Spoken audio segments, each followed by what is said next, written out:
threat of a US government shutdown. We've got Italy's political crisis. How is this going to play out on the markets?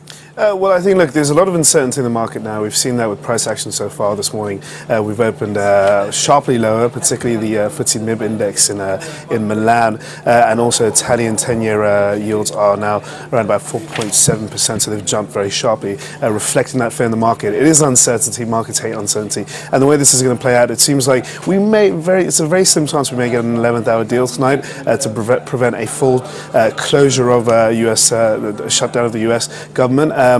Although it's looking very slim, and I think investors are quite worried that we may get the implications of something far bigger to come may take a significant hit on U.S. economic growth going forward. And when it comes to the Italian issue, we have this vote of confidence by the PM Enrico Letta on Wednesday, and I think investors are looking forward to that to see where we go next. It seems like they're going to try their best to work out a new coalition government, and if that doesn't happen, then it's new elections, and if it's new elections, then there's going to be a lot of worries in the market going forward.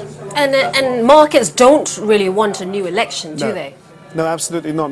Given the fact that back in April we had such an inconclusive result, a lot of fear in the market about what was going to happen with Italy. It's the third largest bond market in the world. It is absolutely imperative for Italy to stay in the Eurozone. It's a removal of Italy from the Eurozone will essentially mean the end of the Eurozone itself. So I think the big talking point here is, are we going to see a repeat of what we saw in April, this inconclusive political paralysis which gripped the market for a couple of months until we started to see some sort of positive signs that the Italians are working together in order to form a viable government. But that's not the case. It's very fragile out there, and I think that's going to really hit sentiment going forward. Speaking of sentiment, let's just go back to the US again. If we do have a shutdown, what could it cost the US economy? Well, the FT this morning said somewhere around, put a figure around $8 billion per week. The sequestration cuts themselves haven't had a significant hit on the U.S. economy in the last few quarters. We knew that it's going to start creeping in towards the fourth quarter of the year if they are not able to work out a fresh budget to raise the debt ceiling.